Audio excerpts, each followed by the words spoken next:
Good evening. Good evening. Hi. My name is Jeffrey. Hi, and thanks for coming to the talk. Right, and today, this is actually the first talk, right, in the new year. And I was thinking of what sort of talks we can have, and I was thinking, I thought that it was a good idea to to organize the talks to coincide with certain events. Okay, so for today's talk, we have this universal. Okay, we're going to talk about this universal concept called love, right? More specifically, right, love in art. Okay, and I'm also proposing a couple of other talks, like one to coincide with, for example, Good Friday, right, about the theme of death in art. Okay, and so look out for the next few talks, right? Okay, yes, I mean we're all very familiar with this so-called concept called love, and I suppose. Love is actually, if you are familiar with art history, right, it's actually a recurring theme in art history, right? Many, famous artists have dealt with this theme, and really, I mean, artists themselves, for example, they have led very colorful love lives themselves. Okay, many of those great artists, they have their muses, right? Muses are people who actually, women who inspire them. Okay, and in fact, quite a number of them also had relationships with their own models, for example. Okay, so love is, so there's no one better, right, I feel, to represent this concept called love than artists themselves. Okay, right, because, they are highly sensitive, right, to this concept. Okay, so what you see here, so the kind of love, of course, love is a very broad theme, right? So I'm going to just specifically focus on so-called romantic love, right? Rather than, rather than, for example, love between parents and children, or love between, a kind of religious love, right, between God and, man. Okay, so I'm going to focus on that. And the slide you see there, right, is a work by Roy Lichtenstein. Okay, and Lichtenstein was a pop artist, okay, together with people like Andy Warhol. Okay, and as a pop artist, he appropriate his language from, okay, not only his language, but his motifs, okay, from pop art, from popular culture, right? So, they were appropriate from advertisements, mass consumer products, okay, and in the case of Lichtenstein, it's actually comic strips. So comic strips actually were sources for his art. Okay, so he would appropriate. Now we are not sure as to how he select the comic strips. Okay, but he would.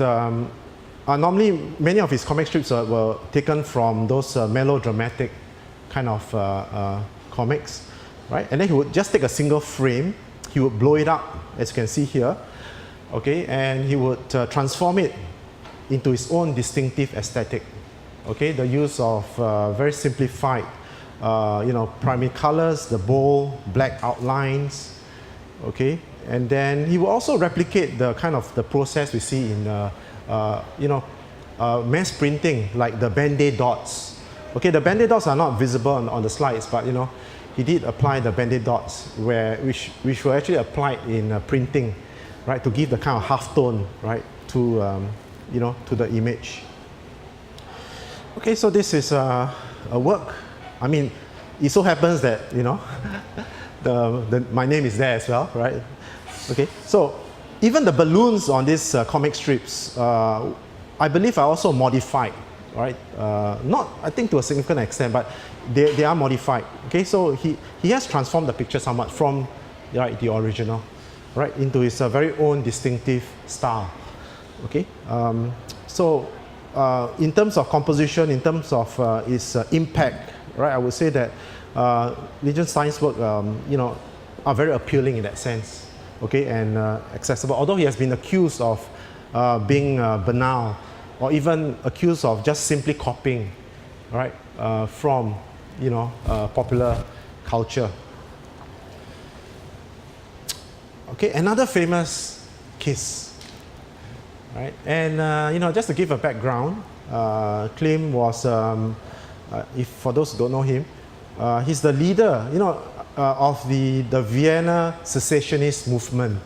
Okay, because at that time, at the turn of the 20th century in Vienna, okay, Vienna was still a conservative society. Okay, the art was dominated by the academies and there was a lot of censorship in place. So Klim was the leader of this group of young artists who rebelled against the establishment. Okay, and he's a very eccentric artist, but his works show a kind of sensitivity to, to women in terms of how he was able to represent the allure and the mystery of womanhood. Okay, so in this work, right, we see, and this work is typical of Klim's signature works. Right, works which uses, for example, if you look at the background, gold, okay, gold leaf, in fact, right, and the patterns and the decoration reminds one of mosaics, right. In fact, Klim himself was very much influenced by the mosaics he saw, the Byzantine mosaics, right, in Ravenna, right, in Italy. Okay, so what you have here is a couple lost in, the ecstasies of love. Okay, in fact, if you notice, the man is actually, I believe, is standing, while the woman is actually kneeling down. Okay, she's not standing. In fact, you look at her; she's kneeling down, and it's happening on the edge of this meadow, right? You can see the meadow there. Okay, and if you look at the woman herself, she's simply, it's like she has swooned, right, from this. Okay, the kiss that that's being planted by the man. Right, okay, but only, as you can see, only the head, certain parts are only visible, the head, right, the hand, the legs, right, and the other parts of the body and all that are enveloped by this rich, intricate mosaic patterns, okay, that coupled with the gold background, okay, also give the works a kind of a lush sensuality. Okay, I think that's what makes this work, so loved and so well known. Right, because of the rich, intricate patterns, the gold background, and again, the universal kind of theme. Okay, we see here. And we have, the next artist is Marc Chagall. Okay, and Marc Chagall, yes, right, he was born in Russia, of course, right? He never forgot his Russian roots. Okay, and Marc Chagall is also one of my favorite artists. It's difficult not to like his work, right? It's difficult because of the colors, because there's always an element of fantasy in his work. So here, it's entitled Birthday, right? Whose birthday, right, is it? Okay, it's actually his wife's birthday. Okay, and you see on the left, you'll see, I think, a birthday cake. All right, she holds a bouquet of flowers. Okay, and you see some other details around. Okay, but I think what's striking, interesting in this work is that the figures seem to be floating. Right? Okay, he has exaggerated the figure somewhat by elongating it. Right, but he also makes the figure defy gravity, and that's something that happens quite a lot in Chagall's work. Right, you see figures kind of defying gravity, flying, right? But I think it's most appropriate here, okay, because I believe the man who is kind of, lifted up off the ground is Chagall himself, right? And, because of, he's so in love with his wife that, and the ecstasy, he probably felt that, he simply, kind of float off the ground and, give her a kiss. Right, so I think that kind of fantasy in his work, the element of fantasy, okay, makes his work very appealing, right? As well as also the colors used as well. Okay.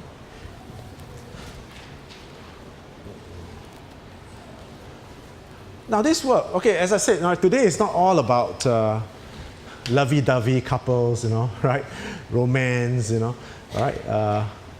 But also about frustrated desires. Okay, some artists have also depicted frustrated desires, right? Like René Magritte.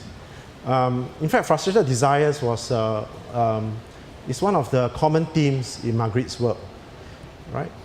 Okay, so you can see how here Magritte has transformed an act of passion into one of isolation and one of a kind of alienation as well, right? Because you see that try as they might, to connect, to kiss, they can't because of the cloth, right?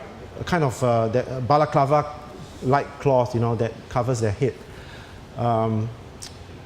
So, you see, talking about love here, I mean, the title is The Lovers, okay, right? But likely not, because, he's perhaps talking about frustrated desires here, right? And the fact that he wants to show that, of our inability to unveil the true nature, even of our most intimate companions, right?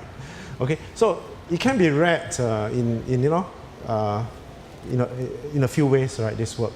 Okay, this motif of having the cloth, right, of having a cloth wrapping up a person's head is quite common in some of Magritte's work. Okay, because when he was young, he witnessed the drowning of his mother. Rather, he witnessed his mother's body being brought up from the sea after she drowned, and I think her nightgown, kind of wrapped her head, right? And that, that sort of left an impression on him, okay, on Magritte, and he has represented that in many of his works, okay. Yes, I mean, going back to romance, right? So here, okay, I don't know, I think some of you might have seen this work as well. Very famous work, okay, Robert Duano, Kissed by the Hotel de Ville, right? In fact, there's an interesting story behind this very famous photograph that has now, is forever associated with Paris and with romance, okay? Taken by a very famous photographer who, together with Henri Cartier-Bresson, actually pioneered photo journalism. Okay, and in 1950, he was asked to take some photographs for, of couples on the streets of Paris for a spread by Life magazine. Okay, but that, and it wasn't until 36 years later, right? In 1986, he was asked by a publisher for permission to reproduce this, okay, for a work, right? And that's how this image actually spread, right? The fame of this image, right? It was only in the 1980s that this image began to so-called go viral. It spread. Okay, but what's interesting is this, that I think probably after it became famous, okay, the photographer Duano actually faced two lawsuits. Two lawsuits were brought against him. Okay, one by a couple claiming that they were the couple, right, in the photograph. Okay, and another one by a woman who claimed that she was a woman, right, in the photograph. Okay, right. So of course they wanted some money, like perhaps some royalties or something, right? Okay, but. And Duano was quite reluctant to say, to reveal who the couple actually is, but because of the lawsuit, he had to. And he revealed that this couple were aspiring actors, in fact. Okay, he saw them actually kissing, and he actually asked them to stage for him that kiss again. So it's actually a staged photograph, not a spontaneous one. Okay, as was believed before. All right. Okay, so I thought that was interesting. And judging by the couple, they also confessed that they enjoyed kissing a lot. And so here, right, we obviously we can see that in the photograph. Okay. Okay. So till death do us part. Okay. Right. So we want to look at couples, for example, this work by Peter Paul Rubens. Okay, one of the most famous Western artists, and one of the most famous Baroque artists of the Baroque era.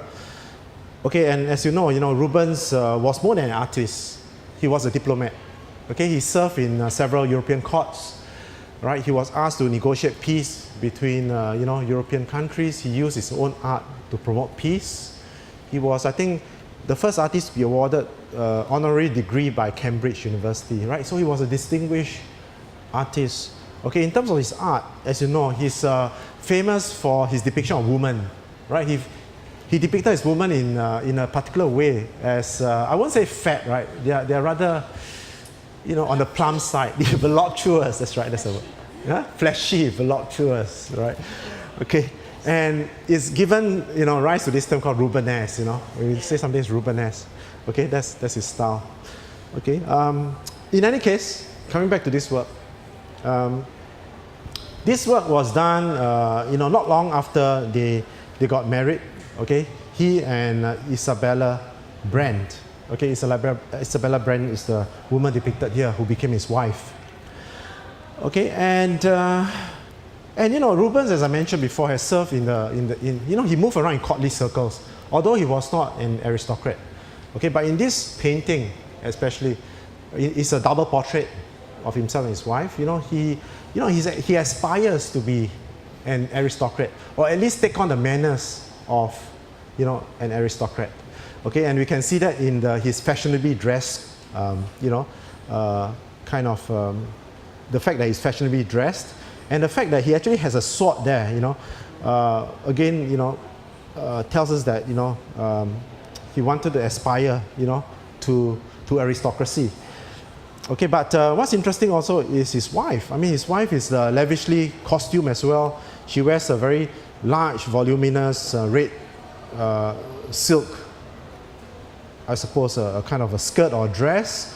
Okay, she has a large lace ruff around her neck. She wears a kind of a Florentine hat. Okay, and again, the status of the couple can be seen especially in Isabella's, the jewelry that adorns her. Okay, but what's interesting also is the couple. How do they display their affection here?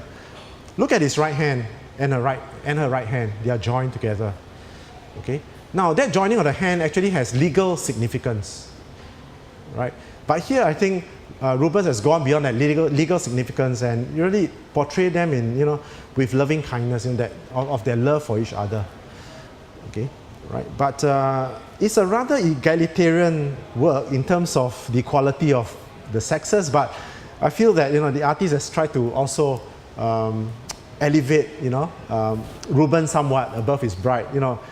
So you can see in terms of the position, she's actually kneeling down. You can see, she's kneeling, right? And that is why his position, a bit higher than her here. But other than that, I think it's an egalitarian kind of an equal relationship.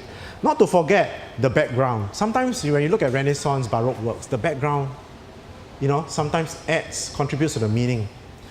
Okay, so here the background you have a honeysuckle bower. Okay, and the honeysuckle actually is a symbolism for love. Okay, and so is, for example, in Renaissance art, you always see gardens and all that, right? Gardens also, are a kind of symbolism for love, right? So, you see here everything is green, everything is flourishing, everything is blossoming. Okay, so it's a perfect setting, right, for their love. Okay.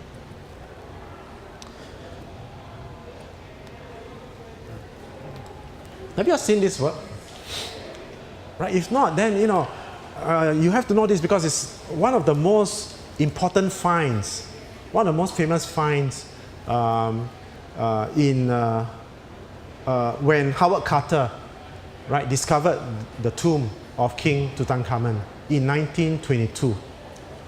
Okay, it's one of the most valuable finds.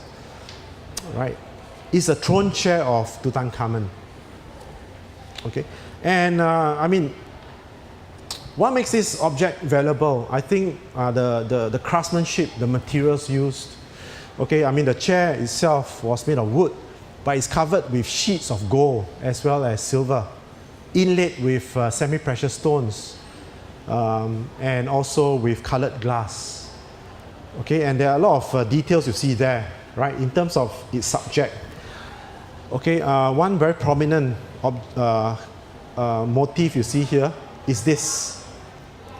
You see a circular kind of object that represents the sun and the rays. Okay, now that actually represents Aten, A-T-E-N, right? Aten, the sun disk. Okay, and this King Tutankhamun belonged to what you call the Amarna period. Okay, together with Akhenaten, and that was a short period, right, where Akhenaten decided, okay, that from then on, Egyptians were to only worship one god, and that's the sun disk, Aten. Okay, so for a time, believe it or not, okay, Egypt actually became monotheistic, right? Okay, but just to tell you, what happened after that was that it angered many of the priesthood. They were angry. Okay, so in fact, after the death of Akhenaten, okay, many of his sculptures, his statues were destroyed. Okay, because the priests were simply unhappy that he ordered the worship of just one god. All right. So we see.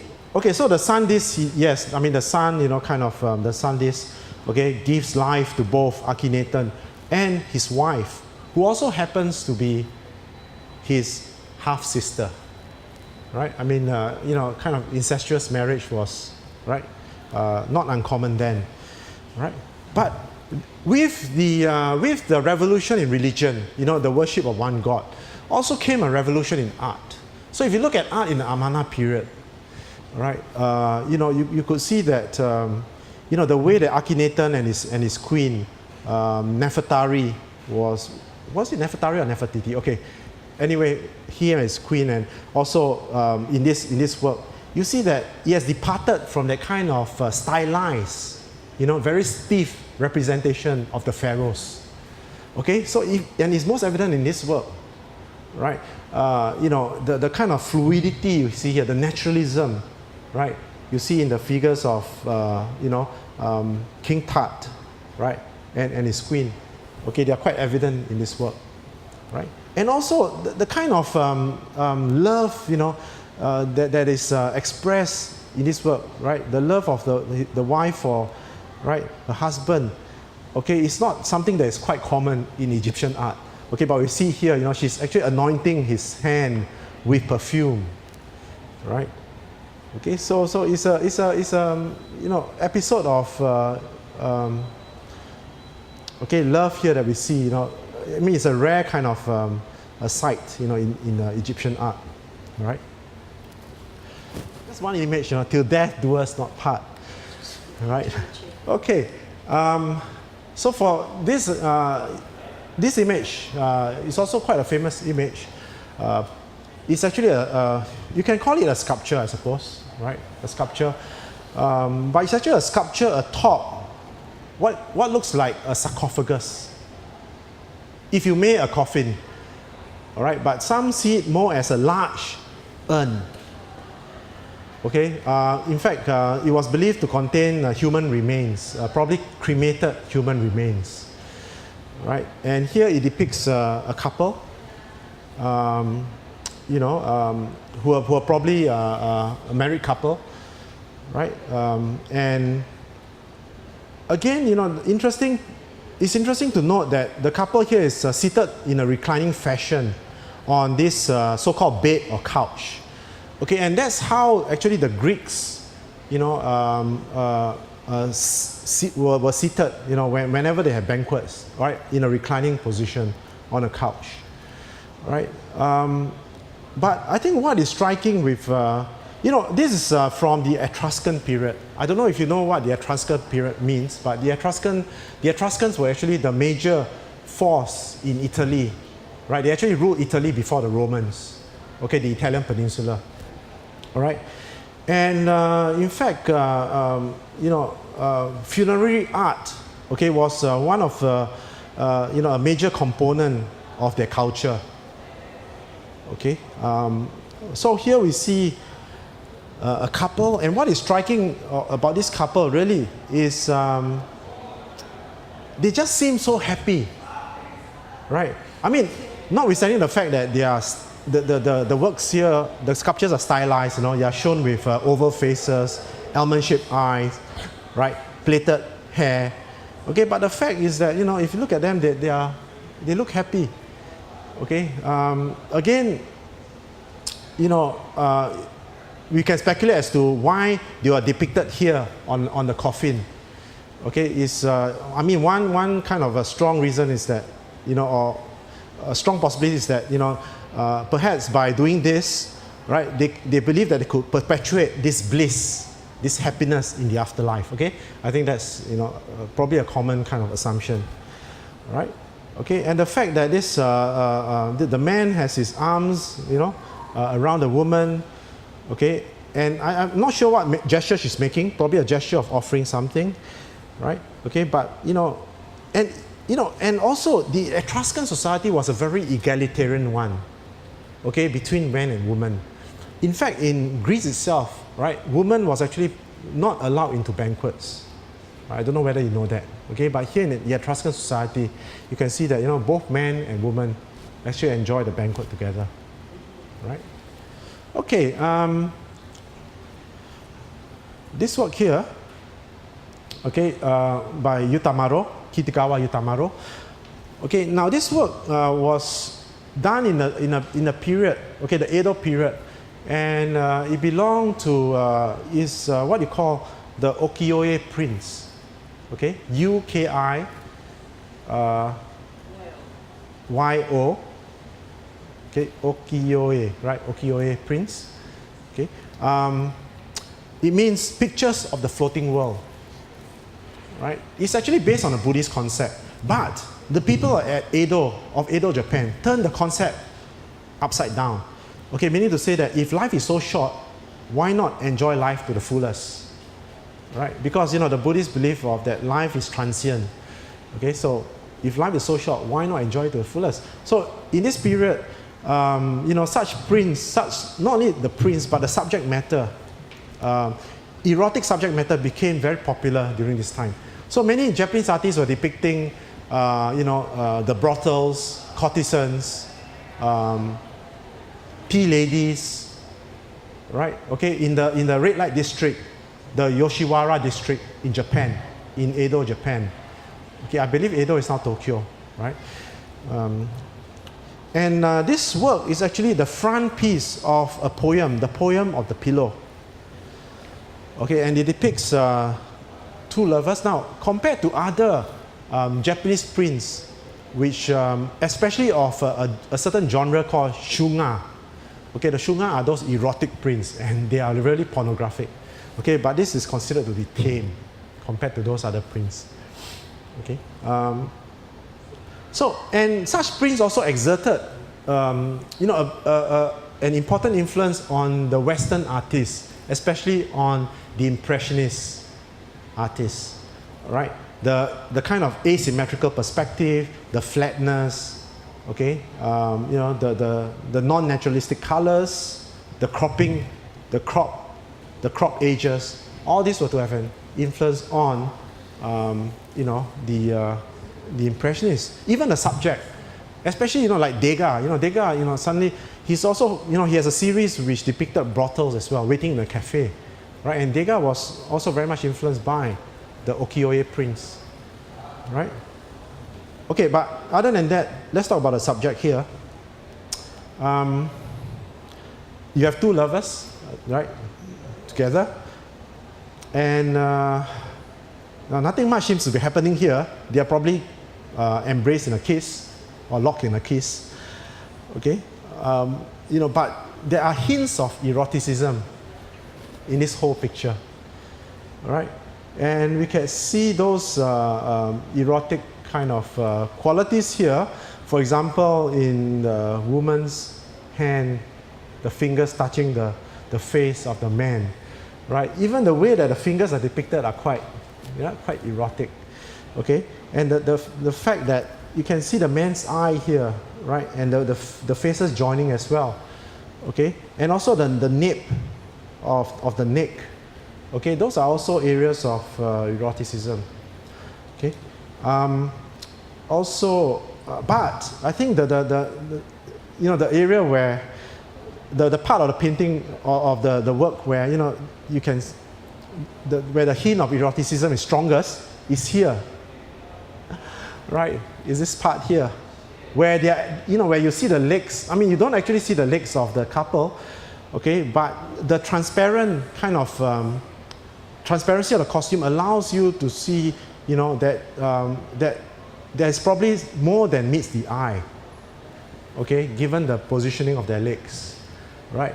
But the fact is that the drapery is so twisting and intermingling and cheating that nothing is obvious here, okay? So it plays very much on suggestiveness, on strong hints. Red. Red, yes. Right, but yes, so we don't know whether a kind of a copulation or coitus has taken place here. Okay, we are not sure. Okay, but I think that's what makes this work so famous, right? Because of its suggestiveness, right? It's not outright erotic as such. Okay, I think we have just a few more to go. Oh, this is the last part, in fact, right? Okay, love and the erotic. Okay, I mean, of course, the previous slides that I've shown you. Okay, there are of course some erotic works. Okay, but I just want to focus on works that are more erotic here in this particular section.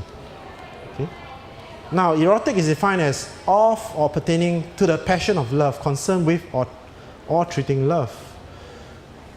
Okay, concerning or arousing sexual desire or giving sexual pleasure. Okay, and I think it's important to make the distinction between the erotic and the pornographic, okay, especially when you look at contemporary art. Okay, what is erotic, right? What is pornographic? Do artists cross that line? Okay, do artists cross that line? Okay, well, I'll come to that with the last image later on. Okay, but I want to show you this wonderful work, wonderful sculpture, okay, of Eros sleeping. Of course, the word erotic, has its origins, right? Okay, or based on the story, of the goddess Eros, right? It's a rare bronze sculpture from the Greek period. Okay, the Hellenistic is like the late Greek. Okay, in fact, it's after, right, the period of Alexander the Great and his generals. Okay, the Hellenistic period. We don't know whether this is an original or whether it's a Roman copy, but many scholars believe that it's a Hellenistic original. So it makes it a very rare bronze sculpture. Yes, I mean, in terms of conception, okay, a sleeping Eros. I mean, Eros is also quite similar to Cupid. Okay, it's also associated with Venus. It's one of the gods of love. Right? I mean, in terms of its conception, it's also very original, very innovative. Right? So here you have Eros. Normally we see Eros in the sky, or Cupid in the sky shooting arrows. But here, he's come down to earth. He's sleeping. Okay? Where is his arrow? I mean, where is his quiver and arrows? Now, we are not sure, but it's not here. Okay, but we see the wings, so we know that, it's an Eros, but he doesn't have his quiver and arrows. He's disarmed. Okay? Right, so we are not sure whether it was actually part, or whether it's destroyed or not, but it's likely that it's shown without the quiver and the arrows. And perhaps there's a certain message that, is conveyed in this sculpture. Okay, but, when you look at it, there's a lot of, naturalism in it, right? That you begin to think that it's probably based on a model, maybe a model of a child, sleeping, right? Okay, wonderful sculpture. And, it's works like this, especially this sleeping Eros that was to have an influence on later artists, who depict the cherubs and the putis, in their work, all right, later on. Last slide, and I want to wrap up. Okay, I don't know, people walking outside, maybe wondering, Are you watching some porn, I don't know, slideshow? Okay. Because this is a work, done by Jeff Koons. And as you know, Jeff Koons is today, I think after Damien Hirst, is the second most expensive living artist. Yes, richest. He's the richest now, I think. Richest living artist, yes. Okay, known for his works that are actually based on popular culture, which he, appropriates and then blow it up, okay, and transform the material, right? But this was a work called the Made in Heaven series, okay, that he collaborated with his then wife, okay, La Cicciolina. Okay, now, if you don't know La Cicciolina, okay, she's actually a porn star. Okay, but do you know that she was also elected into the Italian parliament? So Italians, okay, never mind. Okay, so she was, she was an MP, imagine. And, okay, so they collaborated on this series of actually photographs. But their marriage was short-lived. I think they were only together for 1 or 2 years. Okay, and then they split up. Okay, so in this particular work is actually made for a billboard. Okay, and later on, these works were actually translated into sculptures in three-dimensional forms. Okay, in fact, some of them are actually more erotic than this. Okay, are more pornographic than this, in fact. Right? Okay, so here he shows himself engaging, or themselves engaging in sexual acts, right? And if you look at and for this work, in fact, the photography was done by Cicciolina's own photographer, okay, and even the backdrops, right? So it has a kind of a distinctive aesthetic, okay, one of what you might call a glamour photography, right? Okay, which even makes the image a bit more shocking, right? And also the fact that such an image can appear in books on art, in art history, okay, makes it even more, I think, controversial, okay? Because again, coming back to my question previously, do you consider this to be art or pornography? Where's the line, okay, between fine art and pornography, okay, right? And what's the aim of Koons in making these works, right? Perhaps he wants to show the state of sexuality in visual culture. Perhaps he wants to challenge our convention of artistic taste. What is acceptable, what is not. Okay, so I think this is, as we wrap up this lecture, this is a food for thought for us. Okay, as we come to contemporary art, and especially in contemporary art, sex is used a lot, right? Okay, by artists. I don't know, for shock value or otherwise, right? And we have to find out, whether artists has actually crossed a line, okay, right, into pornography. Okay, so with that, I think I'd like to end my talk, and thanks for your attention.